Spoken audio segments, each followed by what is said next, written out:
मैं life okay news से शर्मिला जैन। आज हमारे स्टूडियो में मौजूद हैं जमुना तिवारी मैम। इनका कहना है कि इनका कुछ प्रॉपर्टी को लेके मामला है और इनके साथ न्याय नहीं हो रहा। चलिए हम इन्हीं से चर्चा करते हैं कि इनका मैटर क्या है। मैम, आपका हमारे स्टूडियो में स्वागत है। आपका कहना है कि आपका कुछ प्रॉपर्टी का मैटर है। आपकी प्रॉपर्टी कहाँ है और किसने कब्जा किया है और उसके सिलसिले में आपने क्या क्या मेहनत की है? मैं जमुना तिवारी, सागर स्टेट कॉलोनी, अयोध्या नगर, भोपाल बाईपास रोड पे मेरा मकान है जी। डुप्लेक्स 1100 वर्ग स्क्वायर फीट में बना हुआ है। बेटी और मैं स्थायी रूप से उस मकान में निवासरत हूँ जी। और मेरे पति की मृत्यु पश्चात पड़ोसी सुधाकर कुलश्रेष्ठ फैमिली ने बड़ी गुंडा टीम बनाई, जो कि ये काम धंधा बिजनेस इसी का करते हैं। और इन्होंने मेरा मकान हम लोगों की कमजोरी का फ़ायदा उठा के मेरे जेठ वगैरह को भी इसमें शामिल है षड्यंत्र में, जेठ ननंद नंदोई वगैरह, और मकान को षड्यंत्र पूर्वक मेरे नाम पर फर्जी करा के सुधाकर कुलश्रेष्ठ फैमिली और विशाल गुप्ता पड़ोसी, इस तरफ विशाल गुप्ता फैमिली है, तो दोनों पड़ोसी अपने नाम पर मेरा मकान कराए हैं। और मतलब हम लोगों को सब तरफ से गिरफ्त में लेके और मेरे घर में रहने के रास्ते बंद करके मैं बार बार भोपाल से बाहर रहने पर मजबूर करते आए।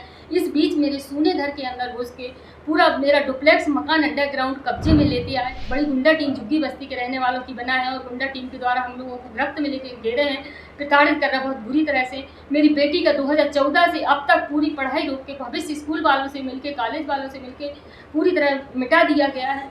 और मैं उस घर में बहुत अत्यधिक प्रताड़ित, मध्य प्रदेश में कोई महिला नहीं होगी जिस तरह से मुझे प्रताड़ित किया जा रहा है। और बिना सबूतों के मुख्य अपराधी जो दोनों पड़ोसी हैं अपना बचाव किए और हम लोगों को बिना सबूत हाथ न लगे इस तरह से गिरफ्त में ले लेके प्रताड़ित कर रहे हैं। हमारे आय के साधन जरूरी सब रोके हैं, मोबाइल हैक किए हैं और मेरा मकान पूरा अंदर घुसा के गुंडों टीम को क्षतिग्रस्त कराया गया, पूरी कॉलोनी कब्जे में ली गए हैं और हम लोगों को बहुत बुरी तरह प्रताड़ित करते आ रहे हैं, सब तरफ से गिरफ्त में लेके। और अंडरग्राउंड काम के जरिए हम लोग घर में नहीं रह पा रहे, बार बार हम लोग अभी 2 महीने से हम लोग घर के बाहर रह रहे हैं और दोनों पड़ोसी अपने घरों के अंदर अंडरग्राउंड काम के जरिए जहरीली बिजली पानी फिटिंग, मीटर कनेक्शन सहित अपने घरों में कराए हैं विध लिखा पढ़ी के।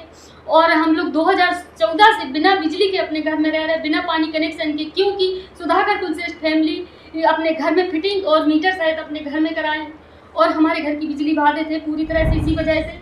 और सरकारी विभागों से मिलकर मकान षड्यंत्र हुआ है और मेरे मकान में से गैस खतरा लाइन सेटिंग करवाई गई, नगर निगम मशीनों से करवाई गई है, जिससे दिन रात हम लोगों को जान से मारने की कोशिश की जा रही है। बाहर गुंडे पीछे लगाए हैं ये लोग और हम लोगों को जिस तरह से प्रताड़ित करते आ रहे हैं, जैसे जैसे प्रताड़ित करते आ रहे हैं वैसी वैसी शिकायत देते आ रहे हैं। एक तरफ मकान षड्यंत्र के मकसद अपराधी पूरे कर रहे हैं, एक तरफ हम शिकायत डालते आ रहे हैं, परंतु किसी भी सरकारी विभागों से कहीं से कोई कार्रवाई नहीं की जा रही है। मैं सबूतों की दिखाते आ रहे हैं, पुलिस प्रशासन की आंखों देख के पूरा मेरा मामला है और मैं अकेली पड़ गई हूँ बिल्कुल। मुझे एक भी व्यक्ति की किसी की भी मदद नहीं मिलने दी जाती, प्रत्येक को मेरे खिलाफ भड़काया जा रहा है, मेरे विरुद्ध तरह तरह के षड्यंत्र किए गए हैं और हम लोगों को घर में नहीं रह पा रहा बिल्कुल भी और ना हम कुछ कर पा रहे हैं।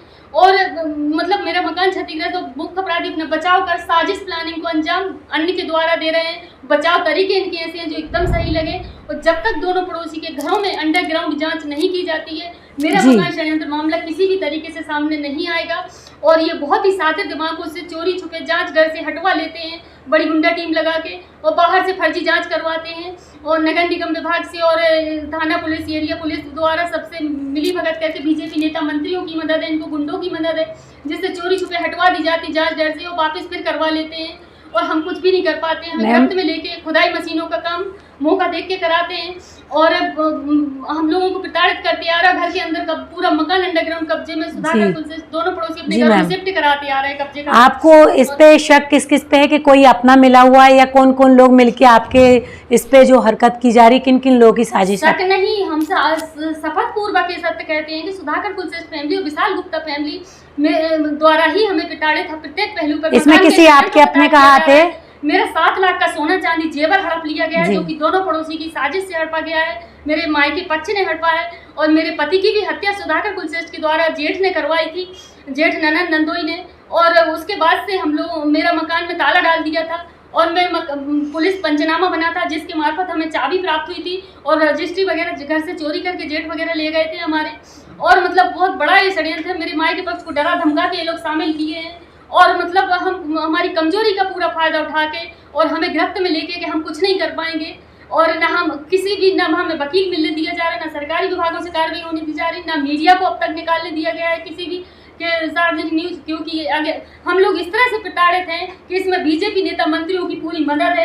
अगर ऐसा नहीं होता तो इतना बड़ा षड्यंत्र नहीं होता, इतना बड़ा मकान का षड्यंत्र, इतना बड़ा पूरा मकान डुप्लेक्स कब्जे में लिया। आपके पास इसके कोई सबूत, आपके पास इन सब बातों के, आपने बोला सोना हड़पा, जब मकान हड़पा, या इसके कोई सबूत हैं पुख्ता? सबूत मेरा कहना है कि हमें प्रताड़ित प्रत्येक पहलू का ठोस सबूत, दोनों पड़ोसी के घरों में अंडरग्राउंड हमें गिरफ्त में लेकर प्रताड़ित किया जा रहा है। बाकी अन्य पहलुओं पे अन्य के द्वारा मुख्य अपराधी साजिश प्लानिंग को अंजाम दे रहे हैं। बचाव तरीके ऐसे हैं जो एकदम सही लगे उनके। तो दोनों पड़ोसी के घरों में अंडरग्राउंड जांच, मेरी शिकायत वक्त दोनों पक्ष के सामने कराई जाए तो मामला पूरा दूध का दूध पानी का पानी हो जाएगा कि मकान का क्या मामला है और पूरा सामने आ जाएगा। आपने इस मुद्दे को लेके आप कह रहे हैं ये लगभग कितने वर्षों से है ये मुद्दा? ये 2014 से मैं रेगुलर शिकायतें देती आ रही हूँ सरकारी विभागों में, सभी सरकारी विभागों में मैं दे चुकी हूँ जी, जिसमें मतलब हमें और सरकारी विभागों के अधिकारी कर्मचारी वर्ग द्वारा डराया धमकाया गया कि मतलब ऐसा कुछ भी नहीं है और जमुना तिवारी के नाम पर ही मकान है। दोनों पड़ोसी खुद भी बोलते आए हैं जमुना तिवारी के नाम पर ही मकान है और हम लोगों के नाम पर नहीं है मकान, और मकान पूरी तरह से कब्जे में लिए, नाम पर भी कराया है, फर्जी दस्तावेज लिखित में सबूत मेरे हाथ कहीं से नहीं लगने दे रहा है, ना हमें वकील मिलने दिया जा रहा है, ना हमारे पास पैसा है, ना कुछ है, ना हम लोग अत्यधिक कठिन परिस्थितियों में रह के जिंदगी मौत से खतरों से जूझ रहे, डर रहे और दिन रात भयभीत अपने घर में, अंधेरे घर में रह रहे हैं कि कब कौन सा खतरा घर के अंदर पहुंचा दें, कब बाहर पहुंचा दें, और मामला सामने नहीं आने दे रहे, गिरफ्त में लेके प्रताड़ित कर रहे हैं। हमें प्रताड़ित पहलुओं की पूरी मिटी हुई जिंदगी सामने है, ये ठोस सबूत है, मेरी शिकायतें ठोस सबूत है 2014 से, और दोनों पड़ोसी के घरों में अंडरग्राउंड कब्जे खतरा जो करवाए हैं वो ठोस सबूत है मेरे। और मैं मतलब पूरी तरह से मतलब वो हो चुकी हूँ, उन लोगों से त्रस्त हो चुकी हूँ कि मतलब हम कुछ भी नहीं कर पा रहे, कहीं कोई कार्रवाई नहीं की जा रही, जबकि मैं वक्त पर शिकायतें देती आई, मैं पूरी तरह निर्दोष हूँ, कानूनन शिकायतों पर मामला घटे थे पूरा, और मैंने कभी किसी को न शिकायत का मौका दिया, ना ही इन दोनों पड़ोसी फैमिली से मेरा किसी भी प्रकार का कोई व्यवहार रहा है और ना कोई मतलब ऐसा रहा है कि मैंने किसी को शिकायत का मौका दिया। यदि मैंने कुछ अपराध किया है, एक भी अपराध सबूतों के साथ कोई बता देता है तो मेरे खिलाफ कार्रवाई की जाए कानूनन तरीके से। आपका कहना है कि आपने लोगों की शिकायतें की लेकिन आपके खिलाफ, उनके खिलाफ किसी ने एक्शन नहीं ली, तो आपने कहाँ की और उन्होंने एक्शन क्यों नहीं ली? क्या वो उन लोगों से मिले थे या फिर आपने प्रूफ नहीं दिए उन्हें पक्की शिकायतें की? एक तो इनके प्रताड़ित पहलुओं के बचाव तरीके अलग है, पीठ पीछे भड़काया जाता है और एकदम सही बन के बोलते हैं, अन्य के द्वारा साजिश प्लानिंग को अंजाम दे रहे हैं, बचाव तरीके तैयार। जब आपके पास उस हर चीज के प्रूफ हैं तो पुलिस या कोई भी डिपार्टमेंट उसका प्रूफ मांगता है, जब आपके पास प्रूफ हैं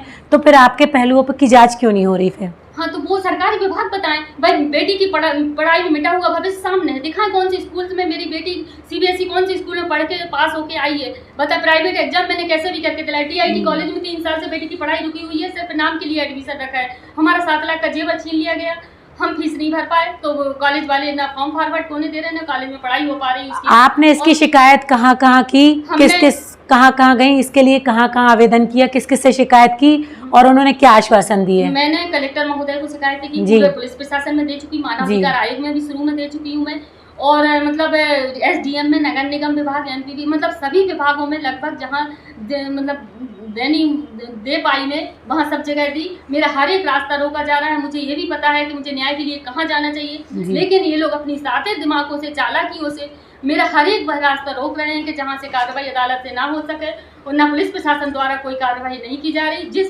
सुधाकर कुलश्रेष्ठ फैमिली के मकान अंडरग्राउंड जांच नहीं होने से हम लोगों को अब तक मिटा दिया गया, बेटी का पढ़ाई में भविष्य मिटा दिया है, मकान पूरा क्षतिग्रस्त पड़ा हुआ है, दिख रहा है सामने, हम लोगों की मिटी हुई लाइफ ही दिख रही है पूरी सामने, कि कुछ भी नहीं बचा हम लोगों के पास। सामान घर से चोरी करते आए, कराते आए, लाखों का सामान हमारे घर में रखा हुआ, कीमती लाखों के पेपर चोरी करते आए, जिसकी मैं शिकायत वक्त पर देती आई हूँ, और घर क्षतिग्रस्त करते आए हैं उसकी भी वक्त पर शिकायत देती है, जैसे जैसे जान खतरा पहुंचाने की कोशिश करते आ रहे हैं वो भी मैं शिकायतें देती आ रही हूँ, लेकिन पुलिस प्रशासन द्वारा कोई भी एक्शन नहीं लिया गया उन लोगों के खिलाफ। और आंखों देखे पुलिस की घटनाएं घटी, घर में घुस के दोनों पड़ोसी फैमिली हम लोगों को मारने की कोशिश कर चुके, अभी 2-3 कुछ महीने ही पहले बहुत बार ऐसी स्थितियां बन चुकी है, परंतु फिर भी पुलिस प्रशासन ने एफआईआर दर्ज नहीं की, क्योंकि पुलिस को आंखों देखी घटना है ये। मैंने तुरंत तत्काल पुलिस को बुलाया था, दोनों पड़ोसी फैमिली सहित घुस के जान से मारने की कोशिश की गई थी अभी कुछ समय पहले, फिर भी पुलिस ने कुछ नहीं किया, और अंडरग्राउंड काम के जरिए दोनों पड़ोसी घरों के अंदर से प्रताड़ित कर रहे हैं, बाहर से फर्जी जांच करवा रहे हैं, घरों के अंदर सीआईडी की तरह घर के अंदर कब्जे और खतरा जी। शिफ्ट कराते आ रहे हैं कि जहां अंदर अंडरग्राउंड जांच नहीं होने दे रहे हैं और बाकी सब तरीके की जांच से सावधान रहते हैं वो लोग, जी क्योंकि उनकी गुंडा टीम बहुत साथे दिमाग की है जी। और अंडरग्राउंड जांच कभी नहीं होने दे रहा शिकायत की वक्त बचाव कराने से पहले चोरी छुपे। आप हमारे चैनल के माध्यम से क्या मदद चाहती हैं? हम आपसे ये चाहते हैं कि हमारा मामला सार्वजनिक करें। हम जी। लोगों को जान का खतरा बना हुआ है और हमारे मामले में कहीं से कोई कार्रवाई नहीं होने दी जा रही है। क्या मुझे न्याय पाने का हक नहीं है, अधिकार नहीं है कि मैं सबूतों के साथ भी दिखाती आ रही हूँ? क्या अधिकारी इतने समझदार नहीं है कि मामले एक महिला अकेली हो के जिसे किसी की मदद नहीं, और वो कहाँ से गलत हो सकती है? हम तो अपनी जान का खतरा बचाने के लिए इधर उधर भटक रहे हैं। हम जी। कहाँ गलत हैं और कहाँ हमने शिकायत नहीं दी वक्त पे, और हम पूरी वक्त पर शिकायत दे रहे हैं। जिस वक्त हमें प्रताड़ित कर रहे हैं अत्यधिक अति होने के बाद मैं जी। शिकायत दे रही हूँ और सामने जी, जी। दिखा रही हूँ कि चलिए, लेकिन जांच वाले फर्जी जांच करा रहे हैं, उसकी भी कोई अधिकारी ध्यान नहीं दे रहे हैं जी, मामले जी। पर, और शिकायत की एक तरफ पटकते आ रहे हैं सरकारी विभाग और उल्टा मुझे ही दबाने की कोशिश करते आ रहे हैं। मैम- मुझसे निकलती हुई बाड़ी को दबाते जी। आ रहे हैं अपराधी, और कुचलते आ रहे हैं मेरी बाड़ी को। मैं कहीं कुछ भी नहीं कर पा रही हूँ। आप शांत रहिए, ये महिला प्रधान देश है। अगर किसी महिला के साथ ऐसी जाति होती है तो सरकार उसकी हर संभव मदद करती है। और मैं और हमारी पूरी लाइफ ओके टीम शासन प्रशासन से और पुलिस प्रशासन से आपके लिए ये मांग करेंगे कि यदि आपके साथ अन्याय हुआ है, कहाँ तक अन्याय हुआ है, आपके साथ फर्जीवाड़ा हुआ है, आपको दबाव बनाया, आपके साथ झूठखोरी लूटखोरी हड़प हुई है, तो उसकी पूरी छानबीन की जाए। यदि आप नहीं, सत्य मेरी हैं शिकायत- तो आपको पूरा न्याय मिलेगा। हम और हमारी टीम आपके लिए जो संभव मदद होगी वो मदद करेंगे और शासन प्रशासन से भी गुहार करेंगे कि यदि इस पीड़ित महिला के साथ ऐसा हुआ है और ये बात सत्य है तो इसको पूरा न्याय मिलना चाहिए और जो भी दोषी हैं उन्हें पूरी सजा मिलना चाहिए। क्योंकि एक माँ बेटी अबला नारी, जो ना उनका कोई पति है ना भाई है, उनके घर में कोई पुरुष नहीं है, सिर्फ माँ बेटी है, अगर इनके साथ ऐसा हो रहा है तो शासन प्रशासन पुलिस प्रशासन पूरा न्याय चाहती है, इनको पूरा न्याय दे और इनके साथ जो भी मदद बनती है वो करे। क्योंकि देश की अगर महिला इतनी परेशान होगी तो देश कैसे आगे बढ़ेगा। इसलिए हमसे और पुलिस प्रशासन से शासन प्रशासन से जो मदद बने वो इनकी करें और किन्हीं लोगों के दबाव में आकर इनका शोषण ना करें, इन पे जाति ना करें, इन पे अत्याचार ना करें। क्योंकि अगर देश की एक महिला पे अत्याचार होगा तो ये सिर्फ एक महिला नहीं है, सभी महिला। इतने बड़े बड़े मुद्दे उठाए जा रहे हैं, लेकिन क्या ये महिला परेशान है? इसका मुद्दा नहीं है। इसके मुद्दे को भी आगे बढ़ाया जाए, हल किया जाए, और अगर इनके साथ वाकई में अत्याचार हो रहा है, प्रताड़ित किया जा रहा है, तो उसको सामने लाया जाए और दोषी को सजा दिया जाए और इन्हें न्याय दिलाया जाए। क्योंकि मैं भी एक महिला हूं और मैं चाहती हूं इस महिला के साथ न्याय हो। आप हमारी मेरे टीम मामले में जो अति जरूरी जांच है, जी। दोनों पड़ोसी के घर में अंडरग्राउंड अभी की जाए, चोरी छुपे बचाव कार्य लगा दिया गया है। जी, अभी जी। हमने जो अधिकारियों को जो शिकायत की है उस पर चोरी छुपे उनके घरों में बचाव कार्य लगाया है। गैस खतरा लाइन और करंट खतरा, जिस तरह जी। के खतरा करवाए, कब्जे करवाए, उसकी जांच शीघ्र अतिशीघ्र करवाने का कष्ट करें थोड़ा। जी मैम, आप चिंता मत करिए। अगर आपकी बात इसी से पूर्णतः मामला सत्य है, जी, बिल्कुल। आपके दस्तावेज तभी सर- सत्य हैं, जी। तो हमारी टीम हमेशा परेशानों की मदद करती है, सत्य की जांच करती है, सत्य की मदद करती है और असत्य पे विजय हासिल करती है। अगर जो लोग झूठ बोल रहे हैं, आपको परेशान कर रहे हैं, अगर वो वाकई में झूठ हैं और वाकई में दोषी हैं, तो उनको हमारा चैनल पुलिस प्रशासन की तरफ से और शासन प्रशासन से आपको मदद दिलवाएंगे, आपकी मदद करवाएंगे, न्याय दिलवाएंगे और हम लोगों से जो भी मदद होगी आपकी करेंगे। क्योंकि हर देश की बेटी बहन हमारी बेटी बहन है और हम ना सिर्फ आप देश की बेटी बहन हो, हमारे पूरे भारतवर्ष में आपकी मदद का संकल्प लिया जाता है। दूसरी तरह से मदद की जाती है, इस तरह से क्यों नहीं मदद की जा रही है? अगर आप इस तरह से परेशान हो तो इस पर भी गौर कीजिए। ये नहीं कि सिर्फ बेटी बचाओ बेटी पढ़ाओ, हर एक बेटी बहन इस तरह से परेशान है, उसकी भी मदद होना चाहिए। हम आपके लिए पूर्ण 2014 से लेके अब तक मेरी जी। बेटी का पढ़ाई में कैरियर पूरा मिटा दिया। मेरी जी। 1 करोड़ से ऊपर की संपत्ति होते हुए मेरी बेटी बिना पढ़ाई के रह गई। जी, जी, जी। ये बेटी को न्याय क्यों नहीं दिलवाया? आप दोनों माँ हर एक बेटी को शिकायत न्याय देती मिलेगा। आ रही हूं मैं, देती जी। आ रही हूं लिख के। लगभग 9 सालों से जो आपको परेशानी हुई है उसका आपको मुआवजा मिलेगा और आपकी जो परेशानी है उसके लिए हम दोनों माँ बेटी की मदद के लिए गुहार करेंगे और इनको न्याय मिले। इसी आशा के साथ मैं लाइफ ओके न्यूज़ से शर्मिला जैन, धन्यवाद।